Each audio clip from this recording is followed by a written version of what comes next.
If you grew up wealthy or well off, your relationship with money may look very different from someone who comes from humble beginnings. You might hoard cash or avoid it altogether, never checking your bank account. Indeed, money can be emotional, and when it comes to stress, it can stress us out. Our brains shift into survival mode, triggering 4 common responses: fight, flight, freeze, or fawn. Here to help us navigate our financial fears is money mindset expert and the host of the Project Me podcast, Tiffany Carter. Hi, welcome. Hello. This is my favorite topic, money. It's such a good topic. As we introduced this, we said money can be emotional.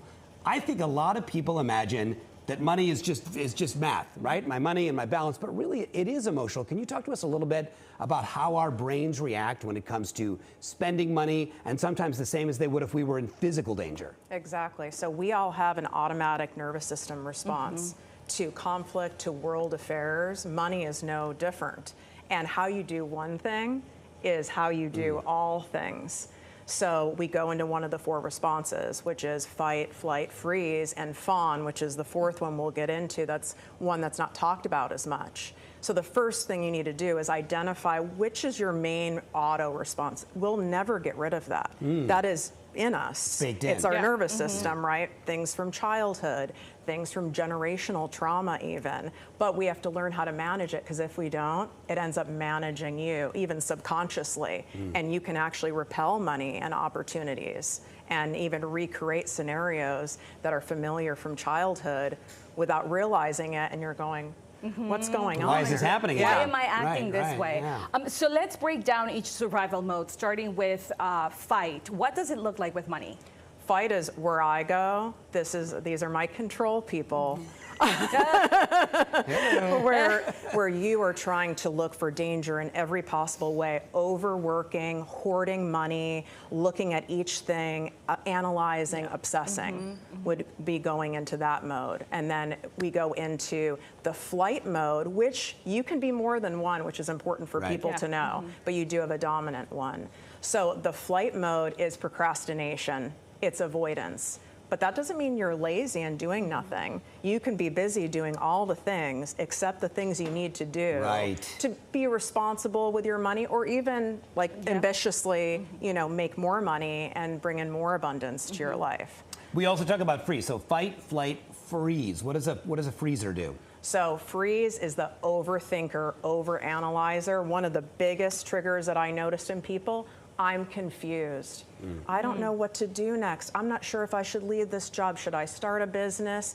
And it can seem, I get it, like you're genuinely confused, but confusion's rooted in fear, because when we stay confused, we don't have to take action. We don't have to take action. It's so interesting. It's easy not to take action, right? You delaying it. The last one you said that it's not talked about, fawn. Is fawning. This is people pleasing, overgiving, overdoing, undercharging.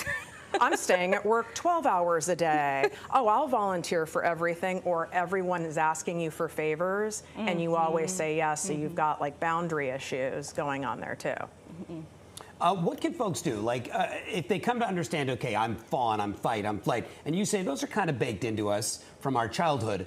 Once you're aware of that, what can you do so that you're not being driven by that fact as you make financial decisions? I'm going to give you ones that aren't basics. There's nothing more annoying when I hear people give advice and it's like, okay, like we get it. We know that. So when you're someone who goes into fight, you have to check your intention before you do something. So using myself as an example, because I'm a control person. When I have something that comes up and I want to go yes, or I want to start staying later and working more, or put out more podcast episodes in my case, check your intention. Am I doing this out of a should space, out of a fear space, out of a I have to space? Or is it genuinely because I want to, and this is going to be responsibly serving my company, my job, my family, et cetera? And sometimes it takes that, right? Just listening to yourself first. But it's difficult because you are influenced by family, by politics, by what's going on in the world. How can you ground yourself? You have to make yourself pause. And that doesn't mean it has to be an hour of pausing to do that. I'll even take 10 seconds, take a couple deep breaths, and I do what I can to get in my body, you'll actually feel it in your body.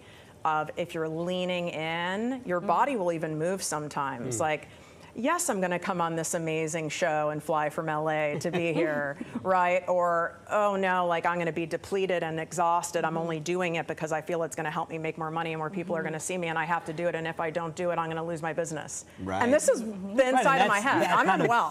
Fear-based, control-based sort of thing. Yeah. Is it important to tell yourself, listen, feelings are not facts?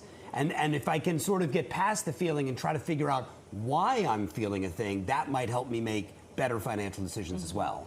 I would say it this way. Figuring it out is dangerous because it's going to make you feel like you're doing something and you're doing nothing. It doesn't even matter figuring it out. It's nice to know where you fall in these things, but we've got to get you into action.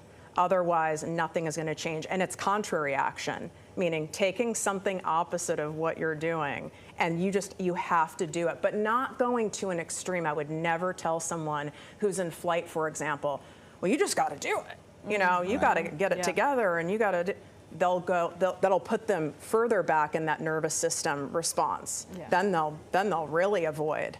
And then now we've got a real problem. Instead, I would say for flight, we've got to create a 10-minute timer, and I'm doing one non-negotiable, and then after that, I can go treat myself to lunch. You have to treat yourself like a child, because truly, these fear responses are coming from your inner child. Childhood wounds. Wow. You've done a lot for me today, a lot to Tiffany. think about during the commercial. My goodness, Tiffany, thank you so much. For more financial tips, follow Tiffany Carter on Instagram. All the information is right on your screen.